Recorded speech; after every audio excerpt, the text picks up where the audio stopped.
Nakuha niyo nga nganong naisimbahan og sakramento. Ngano man kay objectively giluwas ta ni Kristo nya ang kaluwasan is kumplituhonon pa. So na nga subjective na pud na siya. So mo nang nagtukod siya og simbahan og sakramento. Okay, mo nang ang una nga sakramento nga dawaton is ang bunyag. Bunyag yun. Ngano man, kay pinaagi sa bunyag, mahugasan ta sa sala. Unsang sala? Original sin. Pero dako na ka, hasta ang personal sin. Kaya naman tayo, original sin o personal sin. Kung gamay pa, bibi pa ka, wa pa kay personal nga sala, sin. Wa pa kay personal sin. Ang saramay mo, original sin. Gitawag ni siya original, kay may original nag-originate, di ba? So kini siya nag-originate ni siya pagbuhat og sala niya danog ni iba nga pagkasala gid nila nawagtangan tanining mga gasaha sa pagkabalaan. Amen. So mo nang nagitawag og original. Unya nganong gitawag manig sin nga sala nga nganong gitawag man siya sala nga dili man pinagigbuhat. So sala siya sa paagi or a state or a condition nga kita nasa sinful condition. Sapagka makasasala na, meaning wa tay mga grasya, wa na tay mga gasa. Kinaka yung punto? Kaya kung ang tao gud kung nasa state of sin, wa mong gud tay sanctity, wa na tay pagkabalaan. Kinakuha na substance? Mabutan na nag-ingon sa Roma 5:12 at 14 nga, nag-ingon nga, nakasunod sa kalibutan ang sala pinagi sa usa ka tawo. Ug kini nagdala og kamatayon. Ug ang tanan nagamhan sa kamatayon ug ang tanan nahimong makasasala. So unsang sala? Original sin. Amen.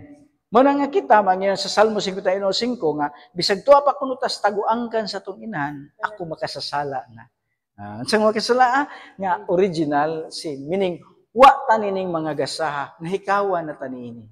Munang kita mamatay, di ba? Bata mamatay, di ba? Musakit ang bata, bagantos, wa na siya isang titikod. Amen.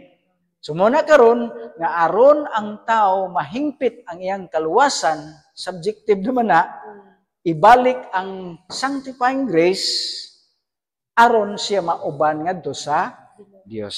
Munang naay simbahan og sakramento. Manang ang unang dawaton, bunyag yun. Manang ang bunyag nga ang magpakumpirma or mukalawat, nguwa pa'y bunyag is invalid siya. Manang bunyag siya gud ang una kay aron mahiusa ka ni Kristo pagbalik. Amen. Kay nalayo man tungod sa kay wa tay original, wa man tay sanctifying grace. Wa man tay sanctity. Okay, nakuha niyang punto? Okay, meaning gihugasan ta usa. Okay, nakuha. Okay. Arsa ta sa sakramento, nya ugma nila ning simbahan siguro, substance. Okay, karon manang aron gyud ma-apply sa tao subjectively ang fruits of redemption ni Jesus nga gihimo mo nang natay sakrament og simbahan. Okay. Karon, unsa may sakrament? Ato ning i-define unsay sakrament. Moingay tag sakrament, nagyan diha nga dunay tulo ka punto. Sensible sign. Okay. Moingay tag sensible sign meaning makita, ma-observe, mahikap. Okay. So kining mga makita nga mga butang mao'y gigamit sa Dios, gi-institute sa Dios, particular ni Christ, aron mahatag ang grasya. Wa naman tani ini ang sanctifying grace. Wa naman tani ning pagkabalaan nga gasa, grasya. So, mao ni nga ibalik ang grasya. Ibalik ang sanctifying grace. Okay, mo na nga to give grace. So, mo nang matag sakramento is dunay sanctifying grace. Nga ang tuyo dinatuyo sa kapangutan nga brad unsa gyoy unsay role sa sakramento sa atong simbahan. Ang role ra gyud sa sakramento diha sa atong simbahan is pag-sanctify ra gyud nato. Pagbalaan ra gyud nato. Mabitaw na nga kita or ikaw karon na naman kay original sin, meaning wa na kay sanctifying grace, wa na kay pagkabalaan. So, ibalik ang pagkabalaan nimo pinaagi sa sakramento. Pinaagi sa bunyag na. Karon na kay sanctifying grace, kung mabunyagan, nga limpyo na ka, kay wa na kay personal sin, kidako naman ka. Pero mawag kang napod ang sanctifying grace kung makahimo na pud kag personal sin. Panitan, nisukol ka sa mong ugangan, unsa pa man, nangawat ug uban pa. Nawag kang napud ang sanctifying grace. Aron mabalik na pud ang sanctifying grace nga nawag kang napud pinaagi sa personal sin, mo nang nanapoy laing sakramento nga gitukod ni Kristo ang pagkumpisal. Wa man ni sa inyo. Nga naman direct to God mo no? Grace. Okay, mo nang gitawag siya og sakramento kay sensible sign man. Kay gidefine ang sacrament sa meaning tulo. Nga dunay sensible sign nga gigamit ni Kristo aron mabalik ang grasya, mahatag ang sanctifying grace. Okay, pananglitan. Sa bunyag. Artes bunyag ha. Kung imong tan-awon, dunay gigamit sa Dios diha sa bunyag nga sensible sign. Nano kay anak day wala pa? Wala pa. Ikaw wala pa pon. Panganak sa mo. Pero naka-apil na mo og kugos, pangugos og may bunyag. Ay, pangugos ikaw po nakapil pag pangugos. Okay. Di ba kung mangugos ta, maninong-ninang ta. Di ba ini during sa bunyag na may gamiton sa pari sa bunyag? Bisan sa inyo nagihapon, no? Ang sa SDA, dagko na mamubunyagan. Sa tubig. Oh, so ituslo mo sa tubig. So, mo na gagamit, no? Ang tubig. Mo na gigamit ni Kristo ang sensible sign nga tubig. Nga naman kay, di ba ang tubig unsa may gisimboluhan niya na? Di ba ang tubig unsa may gisimboluhan? Kalinis. Oh, limpyo, di ba? So meaning pag bubo sa tubig or pagtuslob sa tubig, gilimpyuhan. Di ba? Sa sala. Okay. Gilimpyuhan mo sa sala. Wala nga, sensible sign nga gigamit sa Ginoo.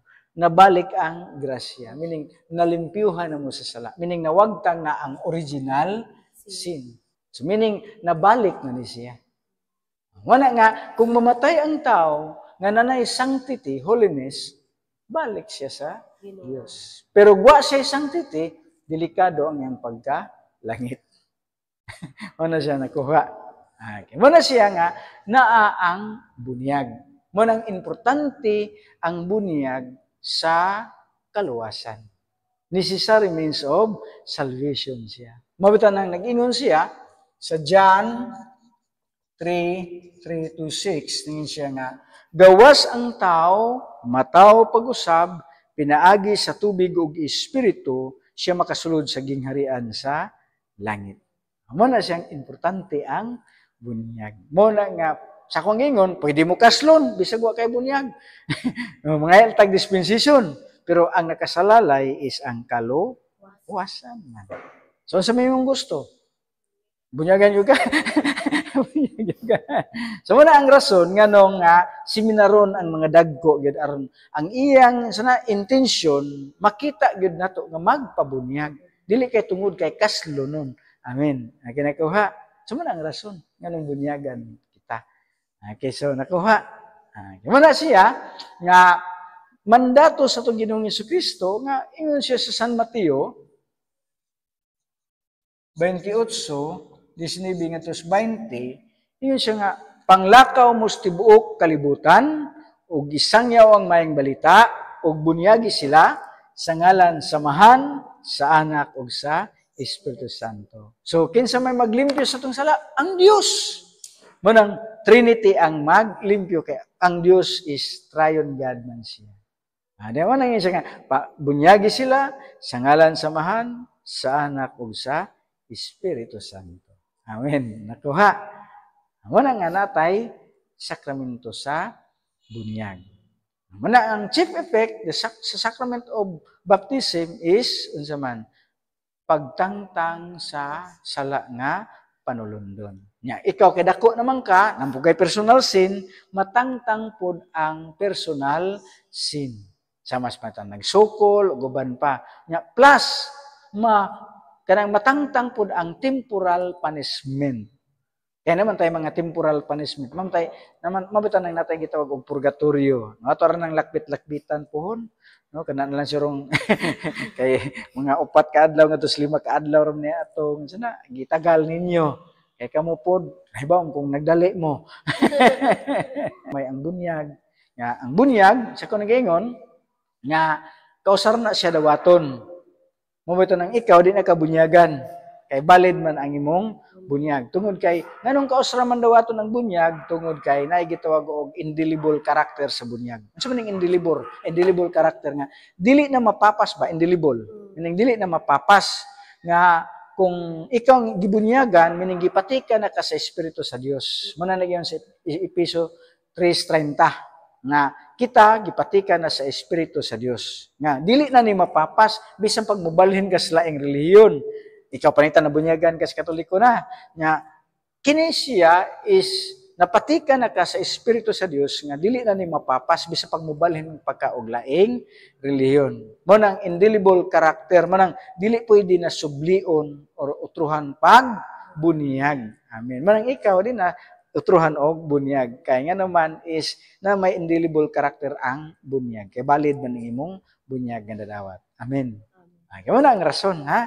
Mo nang doon na tayo mga 27 ka mga valid baptism din sa Pilipinas. 27. So, di na sila nato bunyagan kung maari. Amen. Nya kita po, kumadto ilang bunyagan. No?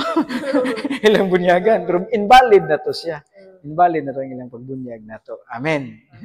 Pero ang gantong ubang mga reliyon nga, dili valid, abis sa pag unsaong kagtuslo ngadto di na gyud makahatag og kaluwasan. Okay, so wala na ipangutana unsa may